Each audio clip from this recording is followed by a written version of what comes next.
The alarm bells echoed through the galactic council chambers, their piercing sound cutting through the usual diplomatic chatter.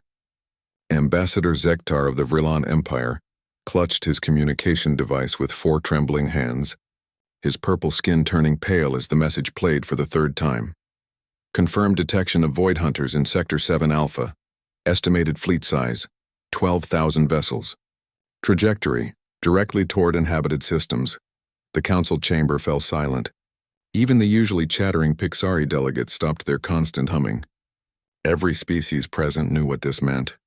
The void hunters had returned after 50 years of silence, and they were heading straight for the most populated region of the galaxy.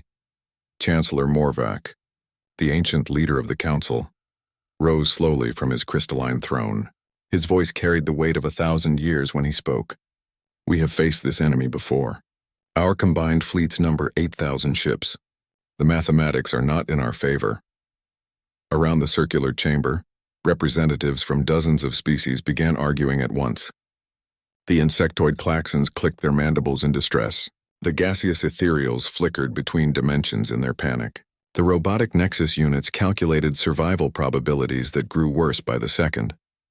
We must evacuate the outer colonies immediately, suggested Ambassador Yinth from the Aquarian Federation. Her blue tentacles writhed with anxiety as she spoke. Save who we can and retreat to the core worlds. Abandon 12 billion souls? Roared General Thok of the Ursinian military. His bear-like features twisted in disgust. Never! We fight with everything we have! The argument continued for hours.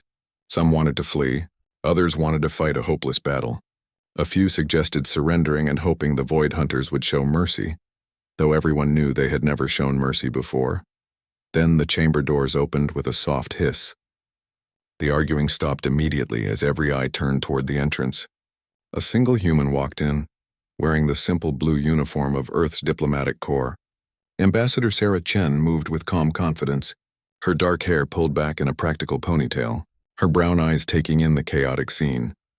We received your emergency broadcast, she said, her voice cutting through the silence. We came as soon as we could. Chancellor Morvac's ancient face showed confusion. Ambassador Chen, while we appreciate Earth's willingness to help, this crisis requires military solutions beyond your capabilities. Humanity has been part of our alliance for only 20 years. Your fleet consists of merely 300 ships.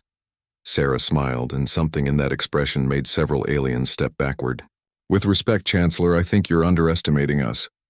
We've analyzed the situation during our journey here. The Void Hunters are indeed a serious threat, but they're not invincible. Not invincible?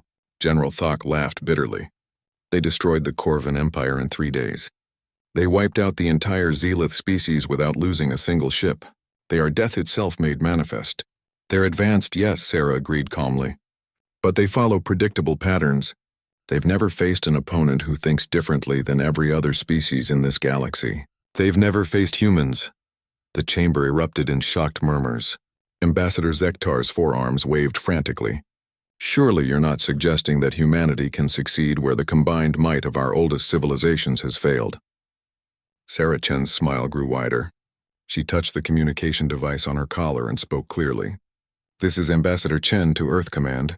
You can proceed with the plan. Chancellor Morvac leaned forward on his throne. What plan? Ambassador, what are you talking about? Simple, Sarah replied, her voice carrying a strange confidence that made even the bravest aliens feel uneasy.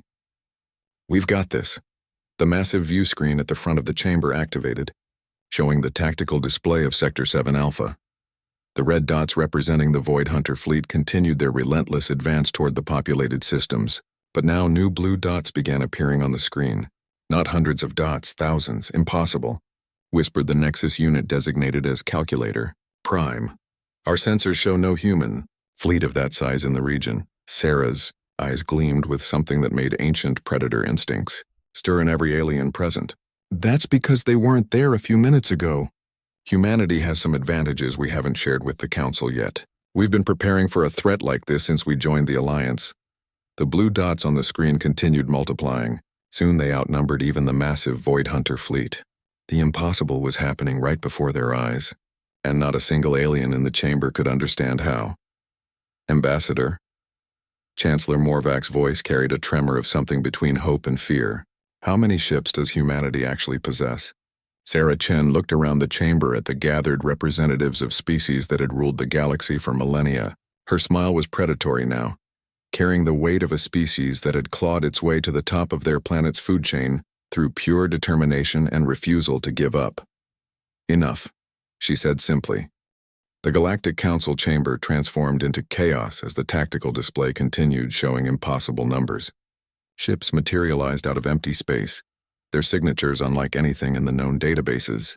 The assembled aliens watched in stunned silence as humanity's true fleet revealed itself. "This violates every treaty we have," stammered Ambassador Zektar, his purple skin now completely white with shock. "No member species is allowed to maintain hidden military assets of this magnitude." Sarah Chen remained calm, her hands clasped behind her back as she watched the display. Actually, if you read Section 847 of the membership agreement, it specifically allows for defensive preparations that don't threaten other alliance members. We've been very careful to follow the letter of the law. General Thok's massive frame shook with rage.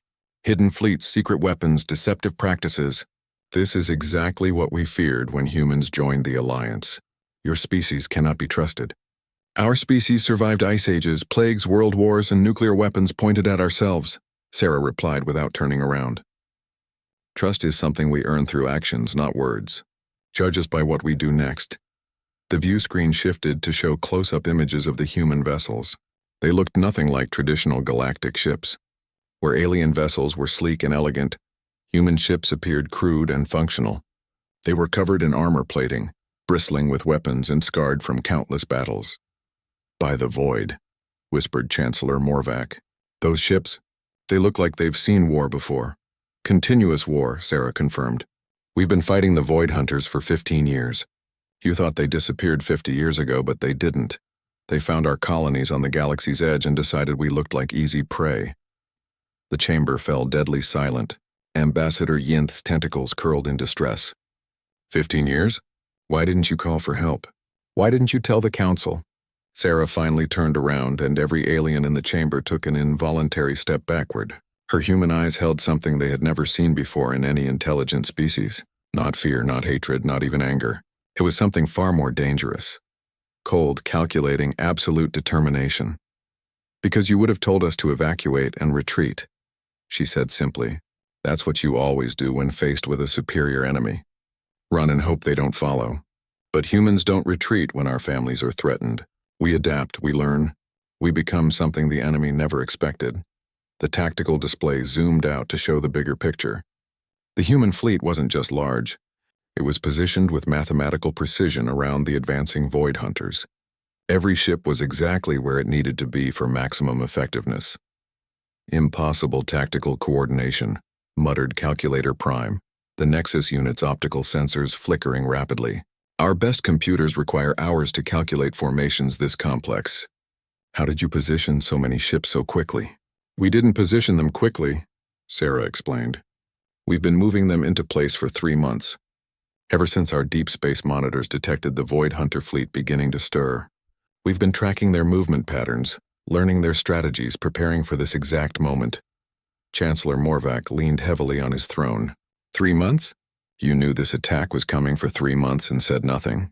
"We said we had it handled," Sarah corrected. "The Void Hunters made one critical mistake. They assumed that because humans are new to the galactic stage, we must be weak. They assumed that because our technology appears primitive, we must be easy prey. They assumed that because we've only shown you 300 ships, that's all we have." The display showed new data streams flooding in from human vessels. Detailed scans of Void Hunter ships, their weapons, their shield frequencies, their formation patterns. Information that the Galactic Council had been trying to gather for centuries appeared on their screens in real time. "How do you have this data?" demanded General Thok. "Void Hunter ships are heavily shielded. Our best sensors can barely detect their basic configurations." Sarah's smile was sharp as a blade. "Because we've been inside their ships. We've captured their technology. We've interrogated their commanders. For 15 years, while you thought they were gone, we've been learning everything there is to know about them." Ambassador Zektar collapsed into his chair, his forearms trembling. "The colonies. The missing human settlements on the rim. We thought they were lost to natural disasters or equipment failures. They were lost to Void Hunters," Sarah confirmed. But each colony they destroyed taught us more about their tactics. Each captured human told us more about their weaknesses. They thought they were hunting us, but we were studying them. The chamber filled with nervous murmurs as the implications sank in. Humanity had been fighting a secret war for over a decade, learning and preparing while the rest of the galaxy remained ignorant. "So what happens now?" asked Chancellor Morvac, his ancient voice sounding suddenly frail. Sarah Chen looked back at the tactical display, where thousands of human ships moved with predatory grace toward the approaching Void Hunter fleet. "Now you get to see what happens when someone hunts the hunters. Now you learn why every predator on Earth eventually learned to fear humans." The blue dots on the screen began accelerating toward their targets, and every alien in the chamber felt a chill run through their beings. They were about to witness something unprecedented in galactic history. They were about to see humanity at war. The first contact between human and Void Hunter fleets happened in the empty space between two star systems. On the Council Chamber's main display, thousands of red and blue dots converged in what should have been a massacre.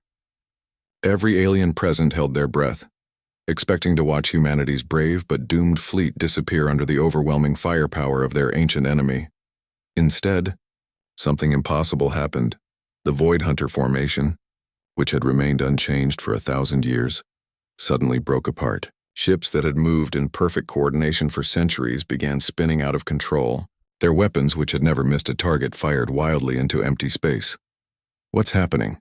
demanded General Thok, his bear-like face pressed against the display. "Why aren't they fighting properly?"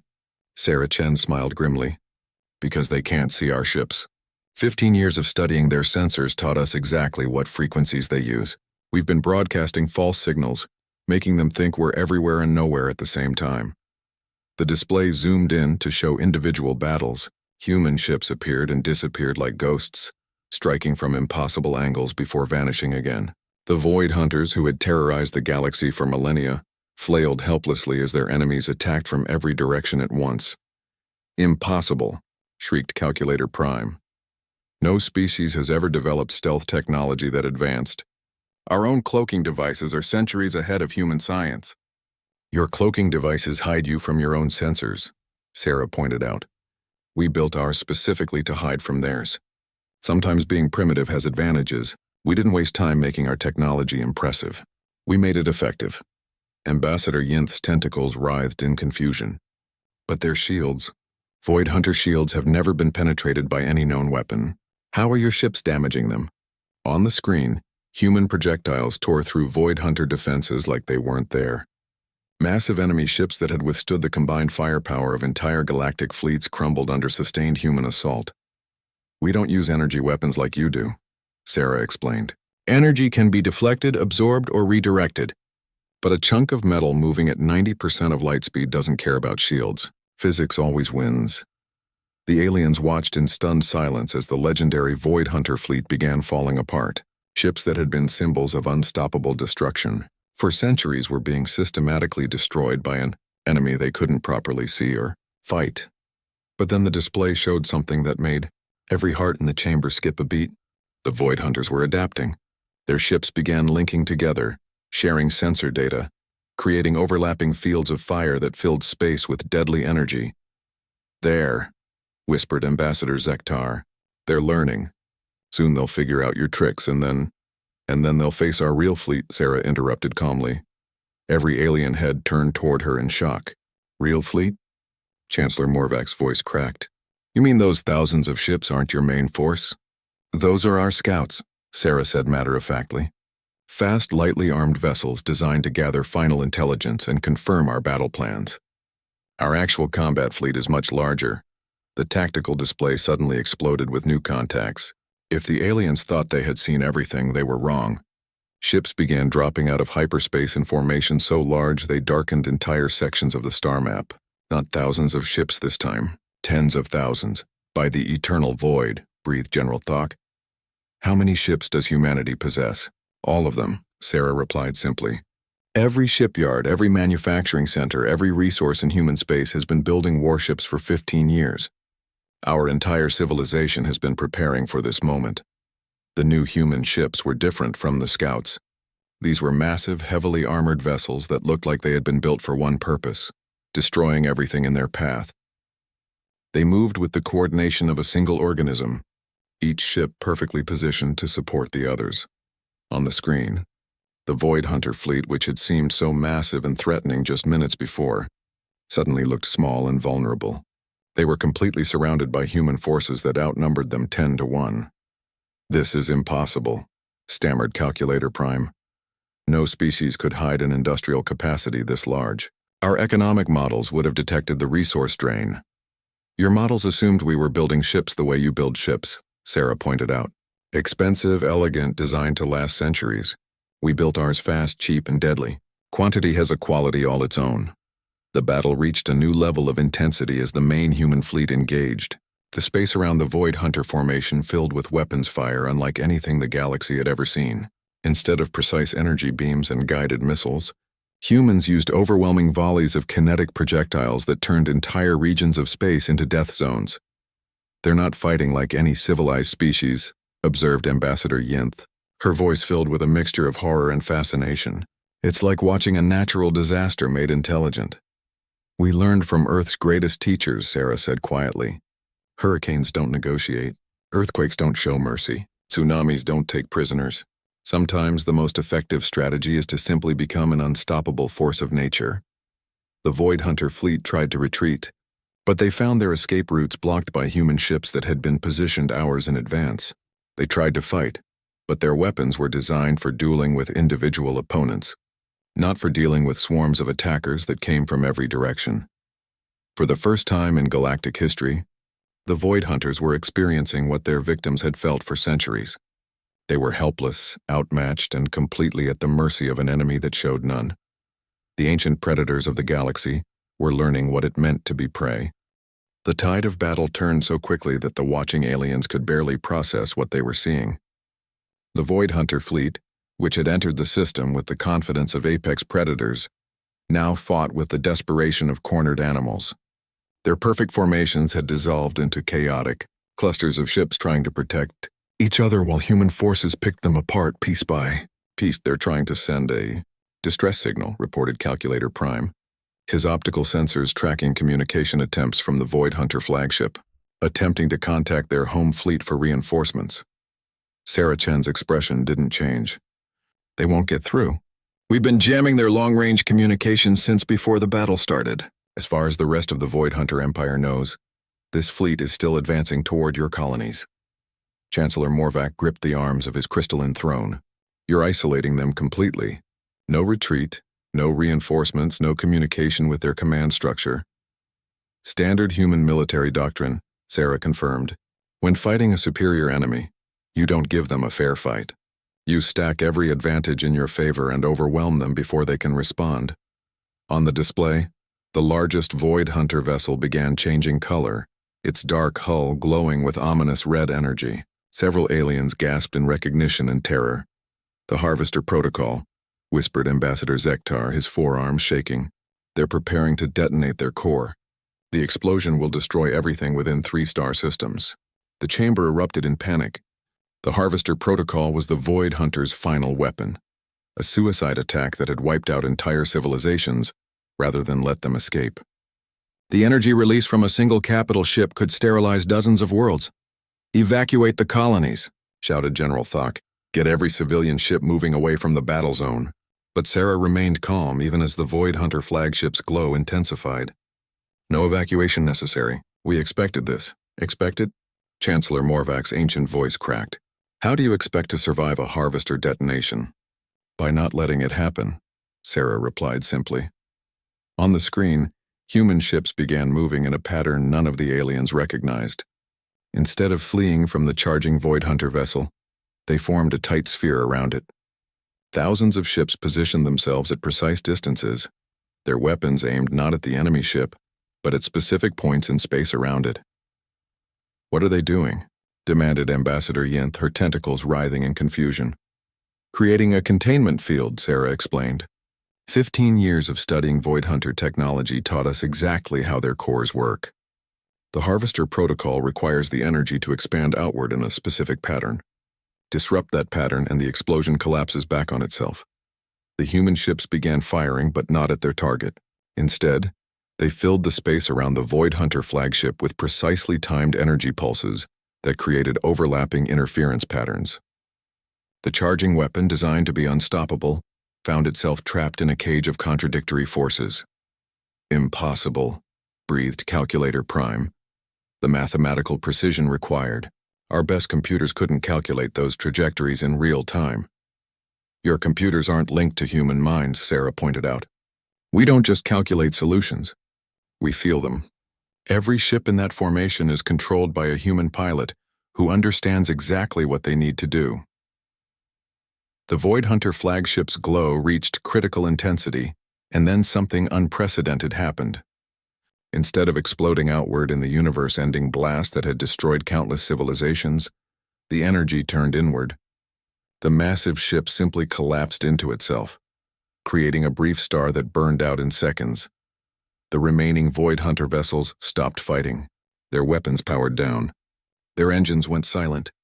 For the first time in recorded galactic history, the terror of the Void had surrendered. They're requesting terms, reported the communication officer, his voice filled with disbelief. The Void Hunters are asking for mercy. The aliens in the council chamber stared at the display in stunned silence.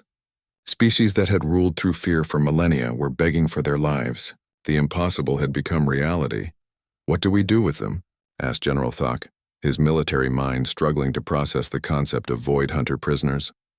Sarah's expression remained cold and calculating. That depends on them. We've prepared holding facilities that can contain their ships. They'll be interrogated, studied, and judged for their crimes against the galaxy. Some might earn the right to live. Others won't. Judged? Ambassador Zektar's voice was barely a whisper. You're planning to put the Void Hunters on trial? They've committed genocide against hundreds of species, Sarah replied matter-of-factly. Justice delayed is not justice denied. Every civilization they destroyed deserves to have their voices heard in the final judgment. Chancellor Morvac leaned forward, his ancient eyes studying the human ambassador with new understanding. And if they refuse to surrender? If they choose to fight to the last ship? Sarah's smile was sharp and final. Then they'll discover that humans can be even more thorough than they were. We've learned from the best teachers in the galaxy. We know how to make sure a threat never returns. The great display showed the aftermath of the battle.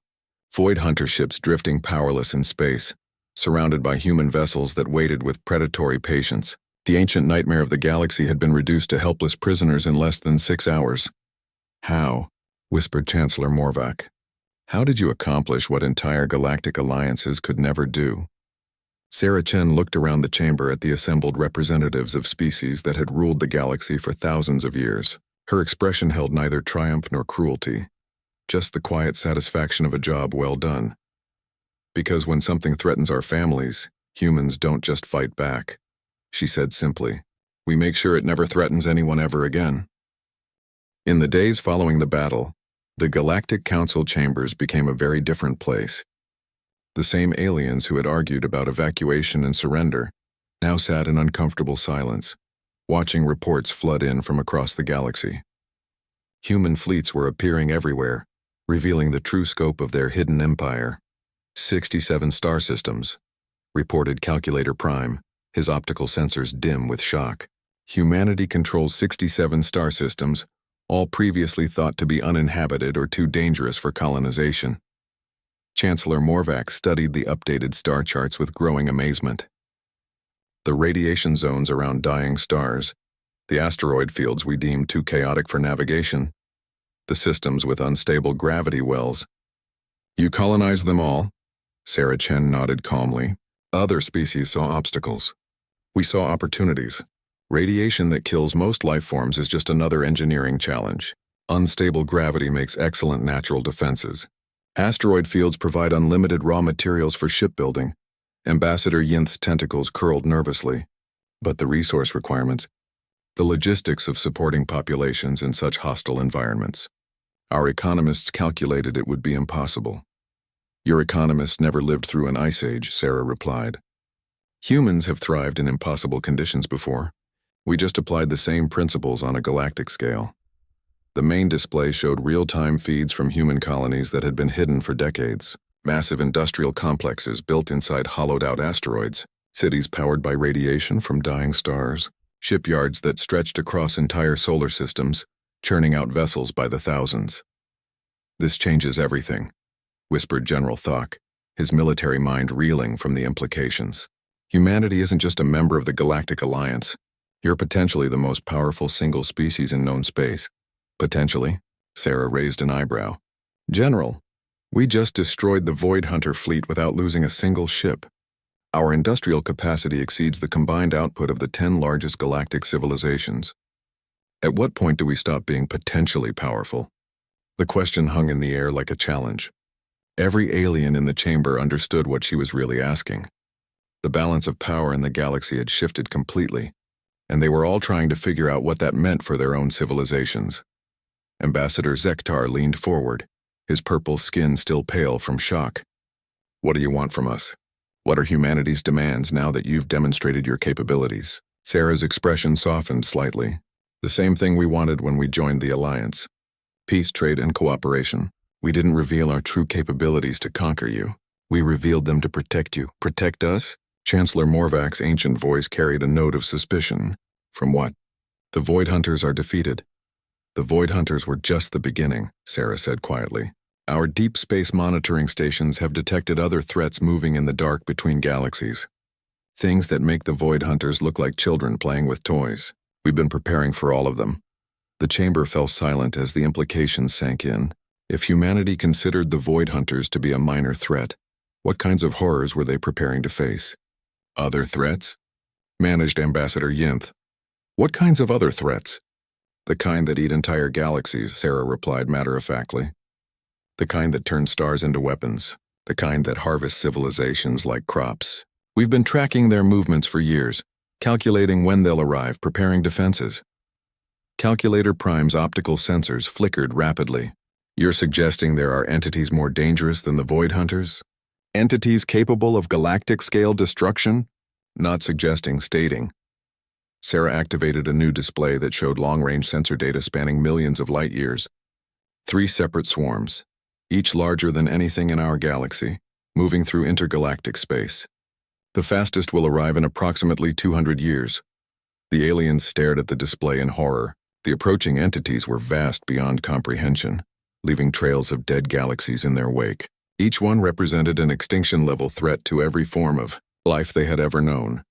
200 years, breathed General Thok.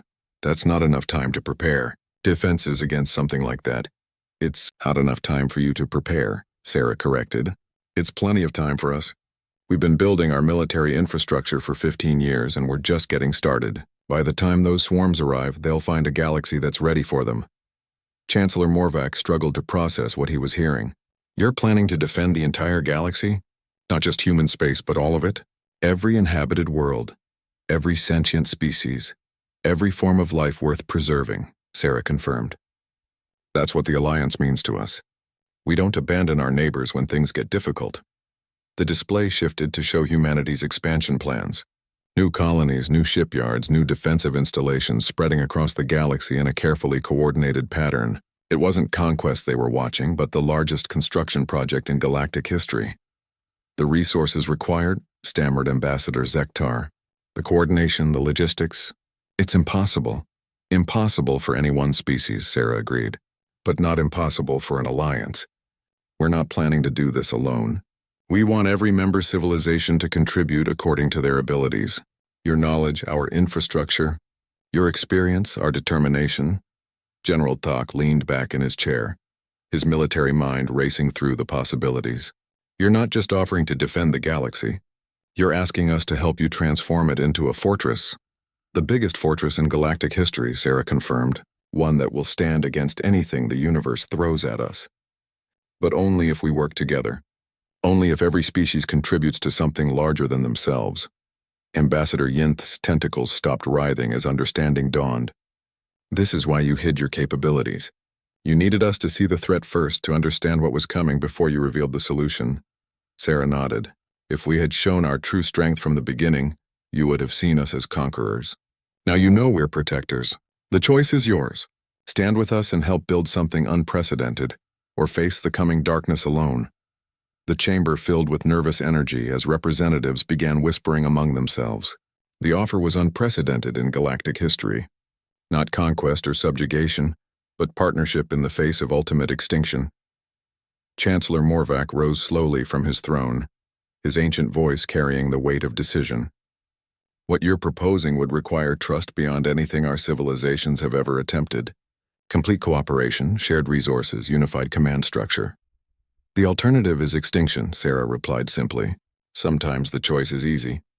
6 months after the Void Hunter defeat, the galaxy looked like a completely different place. What had once been a loose alliance of trading partners had transformed into the most ambitious construction project in cosmic history. Every inhabited system buzzed with activity, as species that had barely cooperated before now worked together with desperate urgency. Sarah Chen stood on the observation deck of Fortress Prime, humanity's newest and largest space station. Through the transparent aluminum windows, she watched Vrelon engineers working alongside human technicians to install quantum shield generators. In the distance, Klaxon mining ships assisted by Aquarian deep space tugs hauled massive asteroids toward the construction zone. The efficiency ratings exceed all projections, reported Dr. Marcus Webb, humanity's chief coordinator for the Galactic Defense Project. When you give people a clear enemy and a workable plan, they can accomplish miracles, Sarah nodded, watching a group of ethereal entities phase shift through solid matter to install internal components that would have taken other species weeks to position. Fear is a powerful motivator, but hope is even stronger. They're not just building defenses, they're building a future. The communication system chimed with an incoming priority message. Chancellor Morvac's ancient face appeared on the screen, his expression mixing exhaustion with amazement. Ambassador Chen, I'm calling to report on the latest construction milestones. The Nexus units have completed the first phase of the early warning network. We now have sensor coverage extending 15 million light-years beyond the galactic rim. Sarah smiled. Ahead of schedule. What about the manufacturing facilities? Beyond our wildest projections, Morvac replied. The Ursinian shipyards are producing vessels at triple their previous rate using human assembly techniques. The Pixari have developed new alloys that are stronger and lighter than anything we've used before. Even the most conservative species are contributing innovations we never thought possible. Through the window, Sarah watched the latest addition to the defensive fleet taking shape. The vessel was enormous, larger than any ship ever built, its hull incorporating technology from every species in the Alliance.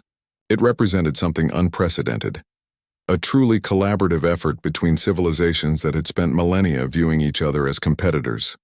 Any word from the Void Hunter interrogations? She asked. Morvac's expression darkened. Disturbing intelligence. The entities you detected aren't just random destroyers. They're organized, intelligent, and they've been planning this invasion for thousands of years. The Void Hunters were apparently just advanced scouts, sent to weaken galactic defenses before the main force arrives. Sarah's calm expression didn't change, but her knuckles whitened as she gripped the railing. How long do we have? 150 years, not 200, Morvac replied grimly. They've accelerated their timeline. Whatever they detected in our galaxy, it's made them eager to arrive sooner. Dr. Webb cursed under his breath. 50 years less preparation time. That changes everything. No, Sarah said firmly. It changes nothing. We adapt the timeline and continue the work. How are the other species handling the news? Better than expected, Morvac admitted. The Klaxons have volunteered to convert their entire industrial base to defense production. The Aquarians are relocating their entire civilization to the construction zones to provide support services. Even species that have been neutral for centuries are asking how they can contribute. Through the communication link, they could hear the background noise of frantic activity in the council chambers. Every species was working at maximum capacity, pushing their capabilities beyond anything they had thought possible. There's something else, Morvac continued. We've been analyzing the technological exchanges between our species. The rate of innovation has increased exponentially. When you combine human determination with Vrylon engineering, Nexus computational power, and ethereal dimensional manipulation, we're creating technologies that none of us could have developed alone. Sarah nodded. That was always the plan. Humanity's greatest strength isn't our weapons or our ships. It's our ability to bring out the best in others. We're like a catalyst in a chemical reaction. On the display, new reports flooded in from across the galaxy. Defensive installations were being completed months ahead of schedule. Breakthrough technologies were emerging from collaborative research projects. Species that had been enemies for centuries were working side by side toward a common goal. The Zealoth remnant wants to join the Alliance, Morvac reported, referring to the survivors of a species nearly wiped out by the Void Hunters decades earlier. They're offering their expertise in defensive architecture in exchange for protection. Approved, Sarah said immediately. Anyone willing to stand against the darkness has a place in this alliance. Dr. Webb studied the latest construction reports. At this rate, we'll have the primary defense grid completed in 80 years. The fortress worlds will be operational in 90. The mobile fleet will reach full strength in 100. Not good enough, Sarah replied. We need everything operational in 75 years. That gives us time to test systems, train crews, and prepare for contingencies. The resource requirements, Webb started to protest. Will be met, Sarah interrupted. I'm authorizing the activation of the reserve colonies. Every human settlement, no matter how remote or dangerous, gets converted to military production. We're going to show this galaxy what total war mobilization looks like. Morvac's ancient eyes widened. Reserve colonies? How many more hidden settlements do humans possess? Sarah's smile was sharp as a blade. Enough. We've been preparing for this conversation since we first looked up at the stars and wondered what was looking back. Every asteroid belt, every dead system, every supposedly uninhabitable world where we could build something useful. Through the window, they watched as another massive construction ship arrived, its cargo holds filled with components from human facilities that had been hidden for decades. The galaxy's defensive network was growing stronger by the day, but it was humanity's secret infrastructure that made it all possible. The other species are starting to realize something, Morvac observed. When this crisis is over, when the invaders are defeated, humanity will be the dominant force in galactic civilization. Some are beginning to worry about what comes after. Sarah turned from the window to face the communication screen directly. What comes after is a galaxy where no one has to live in fear, where species work together instead of competing, where the strong protect the weak instead of exploiting them. That's what we're really building here. Her words carried the weight of absolute conviction, and Morvac found himself believing them despite decades of diplomatic cynicism. The future you're describing, he said quietly, it would be unlike anything in galactic history. Good, Sarah replied. History is written by those who refuse to accept that things have to stay the same. We're not just defending the galaxy, we're changing it.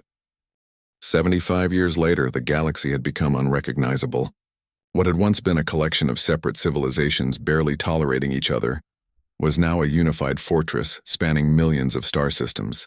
Every world contributed to the defense network. Every species had found their role in the greatest military machine ever conceived. Sarah Chen, now elderly but still sharp, stood in the command center of the Galactic Defense Coordination Hub. Around her, representatives from every Alliance species worked at stations that monitored the vast network of sensors, weapons, and defensive installations they had built together. Contact in 17 hours, reported Admiral Torres, Sarah's successor as humanity's military coordinator. All three swarms are approaching from different vectors just as predicted. Through the massive viewing wall, they could see the approaching threat. Each swarm stretched across light years of space, containing millions of vessels that defied easy description. They moved like living organisms, shifting and flowing around obstacles, consuming everything in their path. Final numbers? Sarah asked quietly. 47 million enemy vessels across all three swarms, replied Calculator Prime, his optical sensors now enhanced with technology from every allied species. They outweigh our defensive fleet by approximately 6-1. The command center fell silent. Despite 75 years of preparation, despite building the largest military force in galactic history, they were still dramatically outnumbered by the approaching invaders. Scared? Asked General Thok, his now ancient frame supported by mobility assistance, but his warrior spirit still burning bright. Sarah smiled. The same predatory expression that had unsettled aliens decades earlier. Terrified, but not of losing. I'm scared we might have made this too easy. Her confidence was infectious. Around the command center, beings from dozens of species straightened their shoulders and returned to their tasks with renewed determination. They had learned over the decades of preparation to trust human instincts about warfare. All defensive platforms report ready, announced Ambassador Yinth, her tentacles now silver with age but still steady at her controls. The fortress worlds are sealed and armed. The mobile fleet is in position. Deep space mines are active, added a Klaxon representative, his mandibles clicking with satisfaction.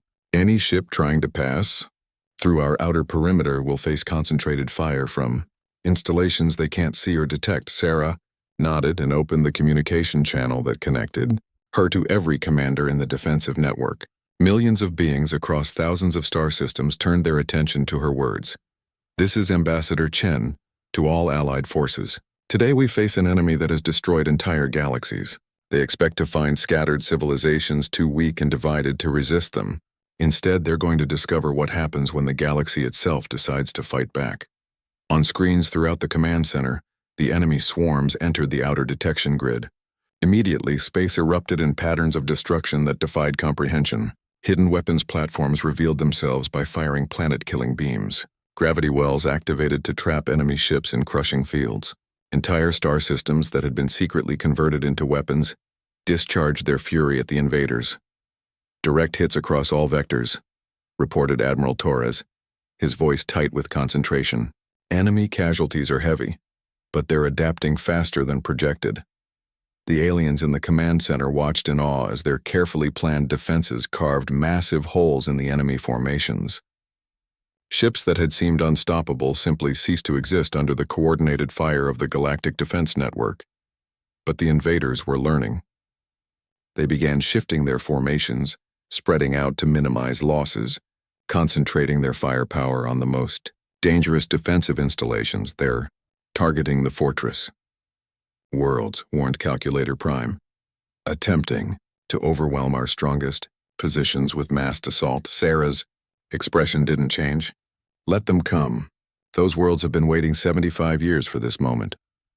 The first enemy ships to reach the fortress worlds discovered that entire planets had been converted into weapons. What appeared to be normal worlds revealed themselves as massive battle stations, their surfaces bristling with defensive systems that had been built into their very geology. Planet-scale particle accelerators coming online, reported a Nexus unit from the fortress world of Aegis Prime. Firing solution acquired. Executing planetary lance strike. Beams of energy that could crack moons reached out across interstellar space, each one guided by targeting systems that incorporated the combined genius of every allied species. Enemy capital ships that had survived the destruction of galaxies simply vaporized under the focused fire of weaponized worlds. Impossible, whispered an intercepted enemy transmission that Calculator Prime translated in real time. These are not separate civilizations. This is a single entity spanning an entire galaxy. Sarah smiled grimly. Now they're beginning to understand. The battle raged across light years of space as the most sophisticated defensive network ever created met the galaxy's greatest threat. For hours, the outcome remained uncertain as both sides deployed weapons and tactics beyond the comprehension of lesser civilizations. Then something unprecedented happened. The enemy swarms, which had never retreated in their entire existence, began to pull back. Ships that had advanced with unstoppable confidence suddenly reversed course, fleeing from defenses they couldn't overcome. They're trying to retreat, reported Admiral Torres in amazement. All three swarms are attempting to disengage and return to intergalactic space. Denied, Sarah said firmly. Long-range interdiction fields activate. Pursuit fleets launch. Nothing leaves this galaxy alive. The final phase of the battle was unlike anything in cosmic history. An entire galaxy's worth of military might pursued fleeing invaders across the void, hunting down every ship, destroying every trace of the threat that had consumed countless civilizations. When the last enemy vessel was destroyed, silence fell over the command center. Beings who had spent their entire lives preparing for this moment struggled to comprehend that it was over. Casualty reports? Sarah asked quietly. Remarkably light, Admiral Torres replied, his voice filled with wonder. Total Allied losses are less than 3% of our defensive fleet. We didn't just win. We won decisively. Chancellor Morvac, now ancient beyond measure but kept alive by medical technology from every Allied species, spoke from his life support chair. In all the galaxy's history, no force has ever achieved such complete victory against such overwhelming odds. Sarah looked around the command center at the representatives of species that had learned to work together as a single organism. Humans, Vrelons, Klaxons, Aquarians, Ethereals, Nexus units, and dozens of other races all working in perfect harmony. That's because the galaxy has never been truly united before, she said. We didn't just build a defense network. We built something new, a civilization that spans the stars, where every species contributes their unique strengths to something greater than any of us could achieve alone. Through the viewing wall, they could see the aftermath of the battle, space filled with the debris of an invasion force that had seemed unstoppable, defeated by an alliance that had seemed impossible. What happens now? Asked Ambassador Yinth. The threat is gone. The crisis that brought us together has ended. Sarah's smile was warm now, no longer predatory but genuinely hopeful. Now we prove that what we built in war can survive in peace. We explore the universe together. We share knowledge, resources, and dreams. We become something the cosmos has never seen before. She paused, looking out at the stars that no longer held any terrors for the civilizations that called them home. We become the galaxy that others will look to when the darkness comes for them. We become the light that never goes out. In the years that followed, historians would call it the unthinkable victory, not because it was impossible to achieve, but because it was impossible to imagine a galaxy working together so perfectly that extinction-level threats became manageable problems. And at the center of it all, humanity's greatest contribution wasn't their ships or their weapons. It was their absolute refusal to accept that things had to stay the way they were. They had looked at a divided galaxy and seen the potential for unity. They had faced unstoppable enemies and found ways to stop them. Most importantly, they had taught every other species something that would echo through the ages. When faced with the impossible, the correct human response was always the same: we've got this.